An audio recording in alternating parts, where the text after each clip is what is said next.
Good morning, everyone, and welcome back to another episode of Financially Speaking. My name is Cole Bruner from Buska Retirement Solutions and Buska Wealth Management. And joining me this week is Ryan Connor from our Eau Claire office, as well as our co-host, Tony Shore. Now, listeners, if at any point during the show you want to get a little bit more information on what we're talking about today, feel free to reach out to us at 715-355-4445. You can always visit us online at retirewithbuska.com. That's retirewithbuska.com. And of course, while you're at the website, make sure to check out the radio and TV show pages. We've got some of the past episodes out there. We also have the ability for you to subscribe to the radio show and podcast on your favorite podcast program. We're out there on Apple Podcasts, Spotify, and Amazon Music. We've also got our YouTube channel. If you have not yet checked that out, we've got some of our podcasts and previous episodes of our TV show on there as well. So feel free to check out the resources, and you can schedule that complimentary, no obligation consultation right now at our website at retirewithbuska.com. You can schedule in our Wausau or Eau Claire offices, or virtually if that works better for you. Now, who couldn't use an extra $50,000 for retirement? That's certainly a lot of road trips and extra rounds of golf for you potentially. But how do you get that extra $50,000? You don't need to win the lottery. You may just need to assess your financial strategy and your personal timeline, and then potentially make a few tweaks if necessary. So during today's show, we're going to discuss how you may be able to get that extra $50,000 before concluding with a conversation about protecting your assets from a potential recession. But before we get too far into our timely topic for today, let's make sure to say hello to everyone here on the show with me today. Ryan and Tony. Tony, how are we doing this morning? Oh, I'm doing great. Thanks for asking, Cole. And again, I'm so happy you have me on the show here each week. I have a blast, even when we bring on Ryan. Imagine that. No, Ryan's the Ryan's the life of this party. We all know that. We all know that. I'm course. great. My daughter, am I old or what? My daughter graduates from college this week. So Congratulations. That's exciting. Yeah, double major. We're graduating with honors, so we're quite proud. How about you, Ryan? Anything exciting going on with you? How are you doing? Today is my Friday, even though it's only the middle of the week. So my day is pretty good. We're going on vacation. Well, la-ti-da. I'm going to go on vacation, going to come back, and the weather's supposed to be quite nice by the time we get back. So, yeah, it's been a little dismal out there the last couple of days. Yeah. I think you're gonna have a great time. You're headed toward great weather and probably better than we're gonna have up here. I'm gonna guess. Exactly.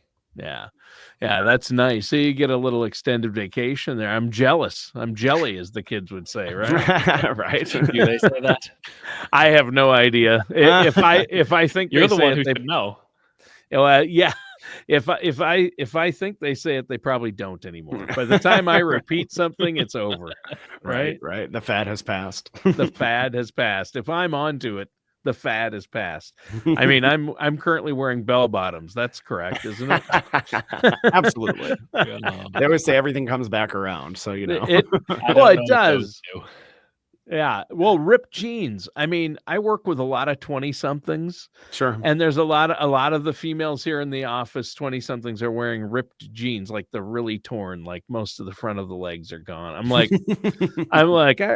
I thought that went out of style a long time ago. I guess it's back in, right? Yeah. You keep it long enough and it comes back in style, right? Yeah. Speaking of in style, I want that $50,000 you're talking about. Cool. Heck yeah. Who doesn't, right? Yeah, exactly. Who's gonna start us off, Ryan or Cole? Where are we gonna start with this topic?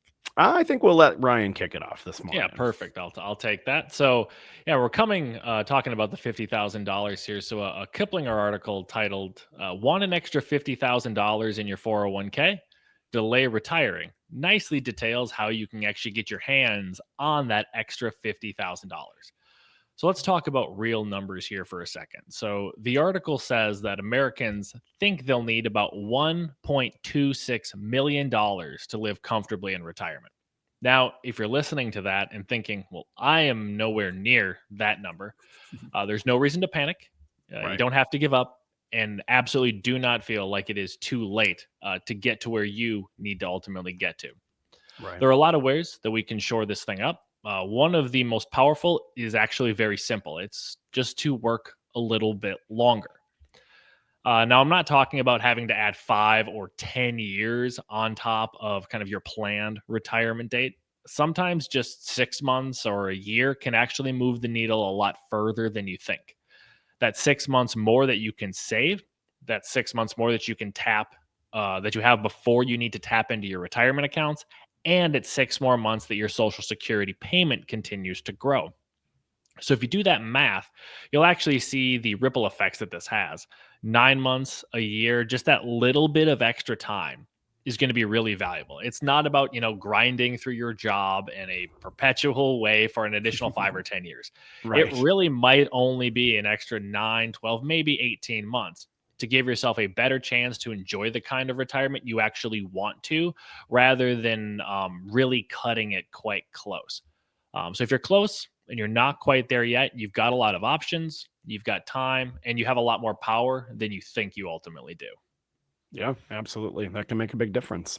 Oh, it's huge. And, obviously, um, you're going to be better off if you're working with financial advisors like yourselves, right? You're going to have more control, more power. And so, what does working longer, whether it's an extra 6 months or a year, mean for your Social Security payments, Cole? That's a good question, Tony. Let's consider the money that you live on in retirement, because for most people, it's not just one stream, obviously. It's a combination. You've got Social Security. Maybe you're lucky enough to still have a pension. Those are, of course, fewer and farther between now, but some people still have them. And then you've got 401k or IRA money that you could possibly draw from, and possibly some other investment accounts. And some people may also have, maybe some part-time work or some sort of consulting gig, or small side business that they run into retirement. Here's the key: timing really does matter. When you retire, and especially when you start receiving Social Security, can have a major impact on what those income buckets are really going to look like. So let's take Social Security, as you had mentioned, Tony. You can start collecting Social Security at 62, but your payment will be about 30% smaller than if you had waited until what's called your full retirement age, sometimes referred to as FRA by Social Security. And usually that's going to be somewhere right around age 67.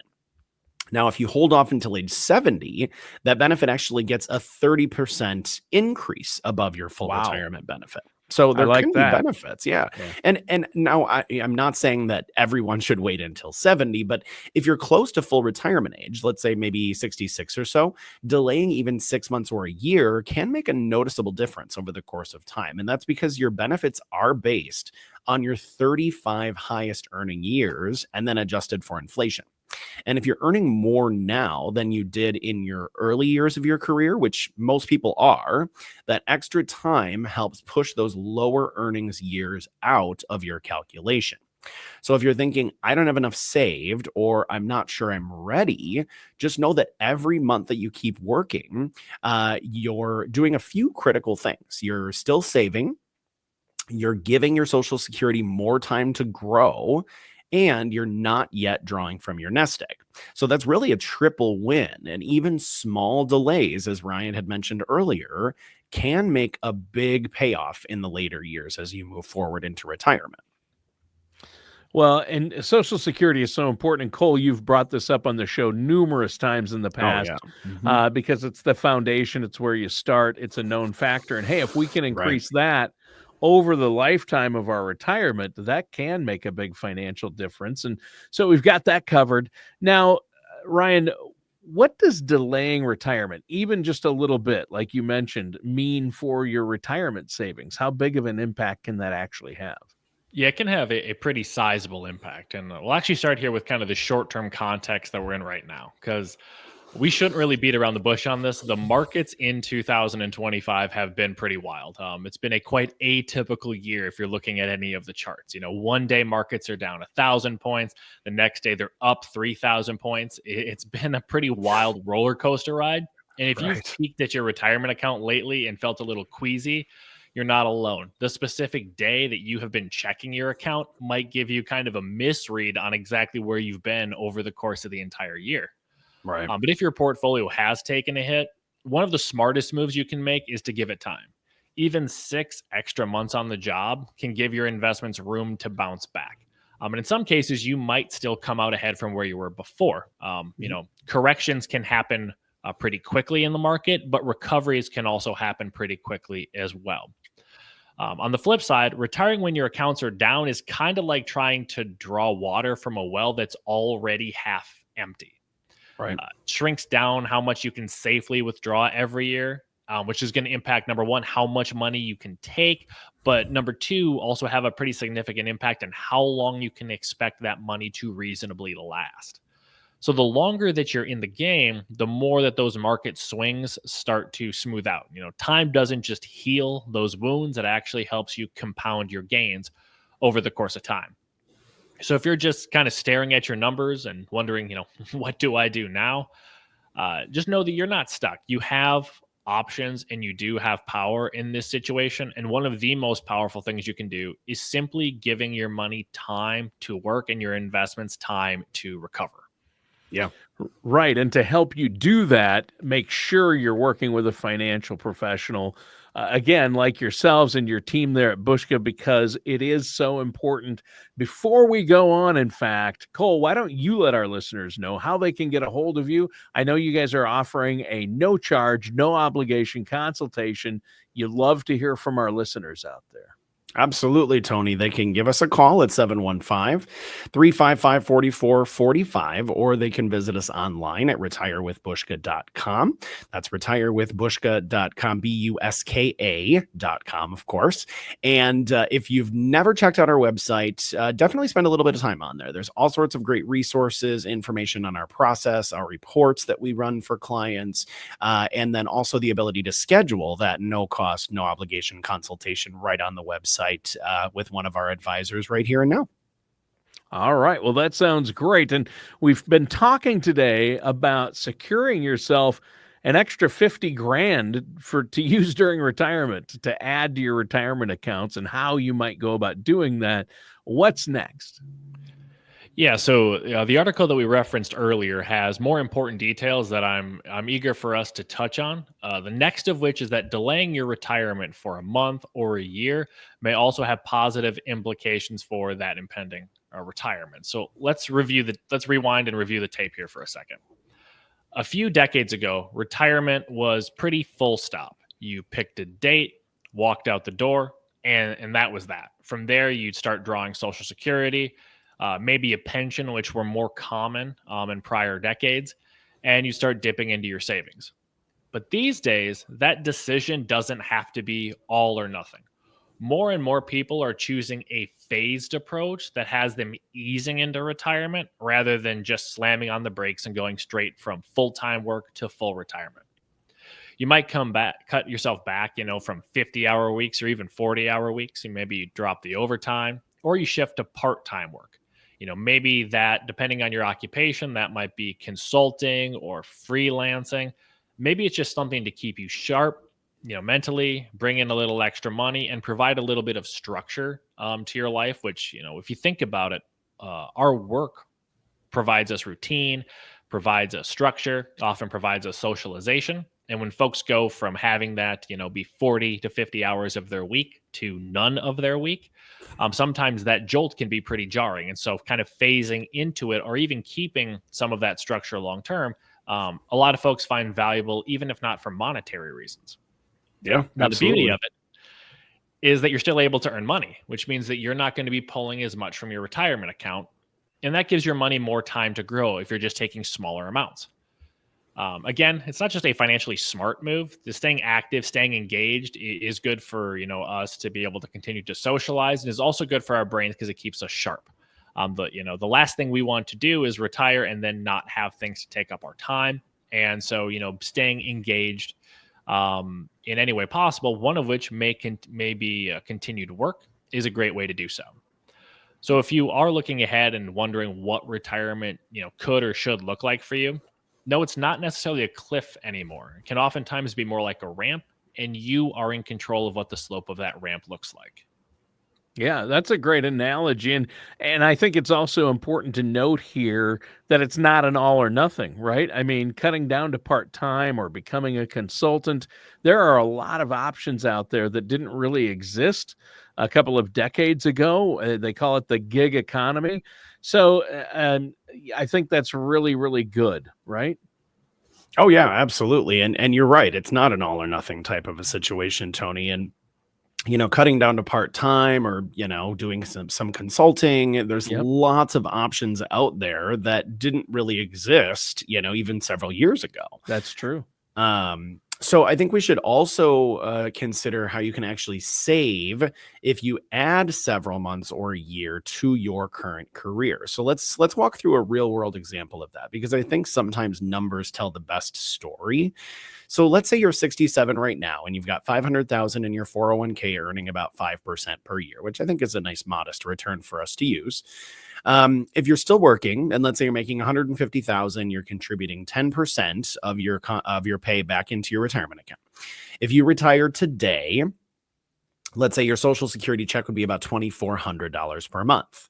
Now, here's what would happen if you delayed your retirement a bit. If you work just 6 more months, your 401k, excuse me, could grow by over $22,000, and your Social Security benefit could go up $576 a year. Now, working 9 more months, you'd be looking at an increase of $34,000 in your 401k and nearly $1,700 more in annual Social Security benefits. Now, then, if you stuck it out for another year, your 401k jumps by about $45,000. And your Social Security benefits are going to give you an extra $2,300 every year for your entire lifetime. So let's let that really sink in for a minute. Yeah, We're it's a not, lot. yeah, I mean, we're not talking about adding 5 or 10 years here. This is 6, 9, or 12 months, basically. And it can make a meaningful difference in how confident and comfortable your retirement ultimately feels. So if you're close, but not quite there, remember that sometimes a little patience now can buy you a whole lot of peace of mind later. Yeah, that's really good. I mean, that's real money, that makes a big difference, even just a Absolutely. year working 1 year longer than you'd Mhm. plan. So when it comes down to brass tacks then, and somebody needs to decide if they should delay their retirement, what are some of the key factors that you look at or they need to look at? Yeah, so everyone's situation is going to be different. Whether you should keep working a little longer or retire kind of right on your predetermined schedule, that decision is going to depend on you. It's going to depend on your finances, your mental health, your physical health, and as kind of well as just your gut feeling about what comes next. If you have a Mhm. job that has particular physical requirements that you're no longer really able to meet, then maybe working an additional 1 or 2 years even is probably not going to be realistic. So you want to ask yourself a few simple questions. Number one, do you have a long term financial plan that's going to make you feel secure? If the money side feels solid, and especially if you've sat down with a financial professional who has gone through a more comprehensive process and determined that you are in a solid position, then the next question is, are you mentally ready for retirement? Do you have a vision for what your retirement's going to look like? How you're going to spend your days? What's going to keep you moving, learning, socially connected, and engaged in life? Yeah. If your answer is yes to all of these things, then hey, retiring might be a no brainer at that time. But if Mhm. you're not quite there yet, that's also all right as well. You're not necessarily behind, you're just being smart and aware of your particular situation. Now, the key part then is you want to ask yourself what you can do right now to adjust and how you're going to feel more confident about what that future is going to look like, whether that's from a financial perspective or from a mental or social perspective. If the answer is going to be working for a few more months or another year, perfect. We have a game plan and we can go and execute that. You're not just punching the clock, you're actually giving your assets more room to grow, and you're giving your future self a bigger cushion to land on and more peace of mind. Remember, this is not about fear. It's about creating freedom and doing what sets you up to actually enjoy the years that you've worked so hard to set yourself up for. Yeah, and I think that's so important. But how can a financial services professional like yourselves help somebody determine if they should delay their retirement or not? Well, I think a financial services professional can really play a key role in this decision. Do we delay a few months or even up to a year? We can really analyze income sources, look at social security timing, investment growth potential, and also address withdrawal strategies. And of course, we can show you how a short delay could potentially significantly boost that long term financial security.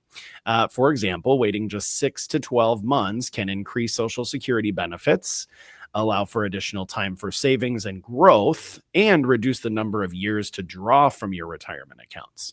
Now, beyond the numbers, a financial professional can also help guide you through the emotional and lifestyle ramifications of retiring or working longer. It's about creating clarity, not pressure, and helping you feel more confident that you're making the right choice for both your wallet and your overall well being. Yeah. Yeah. And I know that you guys have reports that you run for people who come in to show them where they're at. And based on their own personal goals and time horizon, you can run the numbers and help them figure this out. So, how can our listeners get that? Cole, what's that contact information one more time? Sure, Tony. Well, they can give us a call at 715-355-4445, or they can go right out to our website, retirewithbuska.com. That's retirewithbuska.com. All right. Well, this is a good talk because, I mean, putting an extra $50,000 into your retirement budget by maybe delaying your retirement by 6 months to a year, that's huge. And I think it's been a good one. What's on the agenda next? Yeah, so let's keep focusing on protecting your assets by discussing how you may be able to shelter your assets from market volatility like we've experienced so far this year. A Yahoo Finance article, 5 Ways to Recession Proof Your Savings, provides some really good insight on this. Let's talk about the first step when money feels tight. And it's not about sacrifice, it's about having a strategy. So, step one is taking a good and honest look at your budget, not in a stressful way where we feel like we need to, okay, let's quick cut kind of things that we don't need, but let's get a clear and honest look at what is actually going on. There are money apps that are out there if that helps, notebook and highlighter. The way that I always talk about is your bank statements never lie. And so you can look at those and they will capture all of the various different spending. Mm-hmm. Now, the goal here is to see where your dollars are going, where you can start making some adjustments. Again, you want to start small. The simple one is maybe you don't need 4, 5, 6, 7 different streaming services, even though that almost seems to be necessary at this point in time just to get the programming Right. that you Yeah, want. we had 10 at one point. Yeah, if you want to watch all the NFL games, you're going to need like 17 different streaming services. Right. You will. Right, Yeah, right. true. Another benefit as well is like when you're going grocery shopping, having a list keeps you from making impulse buys, keeps you buying the things that you need, which might not necessarily actually alter, what you're actually consuming from a grocery perspective, but a lot of stuff that you are probably going to end up just throwing away in the grand scheme of things. And that's where something like meal planning can help save more money, can save time and reduce stress as well. Now, if we go through this and things are really tight, don't be afraid to think bigger. Now, that might mean putting a freeze on unnecessary spending or shopping around for better rates on things that you need kind of for your day to day life, like insurance rates. Now, none of this stuff actually means failure. That's one of the things that when I talk to clients, I said this isn't about making some sort of moral judgment of your spending. It's Right. about creating an effective strategy so that you can be in a good position long term. It puts you in control and makes moves that your future self will ultimately thank you for. Now, you don't need to do everything all at once. You don't need to blow up your whole financial situation, your budgetary situation all at once. Just take the next smart step and then the Yep. next step after that. Yeah. Yeah. And that's really good advice. And budgeting is so powerful. It's simple yet powerful. So I think also make sure you schedule regular check ins with your financial advisor. That's another good way to stay on track. Yeah, absolutely. And what you want to make sure that you've got a good partner through this whole process, somebody that's got Yep. your best interest in mind, that fiduciary obligation, of course, and making sure that they really represent, the services and resources that you're looking for as you look to make that plan for your future, and then to see that plan through with regular updates and reviews. So let's talk about the not so glamorous, but absolutely essential part of any financial plan, the elusive emergency fund. Life has a sense of humor in many scenarios. And just when you're feeling good about your finances, your car won't start, or your cat will have an emergency that needs surgery, or the furnace decides to retire before you're able to. Right. And, having a little stash of cash set aside is very powerful. It's not about being paranoid, it's about being prepared, of course. You don't have to hit that big 3 to 6 months of expenses target right away. Just start where you are, $1,000, 100, or even $50. That small cushion can keep you from reaching for a high interest credit card when life throws a curveball at you. The goal is more peace of mind, not perfection. And you can build it brick by brick. It doesn't have to be built immediately. Right. And I think that you make another great point there. And it's so good. It's better to pay for that new washer and dryer with cash rather than putting it on a credit card with 22 to 30% interest, right? Right? Exactly. Yeah. Yeah, and then another quick and easy move that can make a real difference on this as well is actually putting kind of your free cash to work. So if you've got money sitting in a regular old savings account earning, basically nothing, less than Right. 0.5%, it might be Mhm. time to think about upgrading that. Some high yield savings accounts or high yield money market accounts are offering 3, 4%, or even more right now. Mhm. That's your money earning money just for sitting still while still Right. remaining accessible. That's the key part, is that you can actually earn something, but it's still there as part of your emergency fund if you need it. Mhm. Now, are these rates, at 4% or whatever, going to last forever? Almost certainly not. Those short term interest rates start to drop as the economy softens. We've actually seen them come down some already. But even then, that high yield account is almost always going to outperform just basic checkings and savings accounts that you get from your local bank or credit union. Right. Yeah. This is low effort but high impact stuff. And it's one more way to make sure that your money is working as hard as you do to set yourself up for success long term. Right. And that makes me think of other tools that you use and Cole, that you've talked about on the show before, like MIGAs, which can often produce a return, but you have principal protection. It just depends on where your growth is and how much you need. I think allocating assets is so important, where your money is at and how it's working for you. But we need to wrap up the show. We're almost out of time. It was a great one, a great discussion. So before we go, again, for our listeners out there, I know you're offering a no charge, no obligation consultation, correct? That is correct, Tony. They can take advantage of that by calling us at 715-355-4445, or they can go right to the website, retirewithbuska.com. That's retirewithbuska.com. And of course, while you're on the website, you can schedule in our Wausau office for a consultation with an advisor, our Eau Claire office, or you can schedule virtually if that works better for you. All right, that sounds great. And listeners, that does it for today's episode of Financially Speaking with our hosts, Cole and Ryan.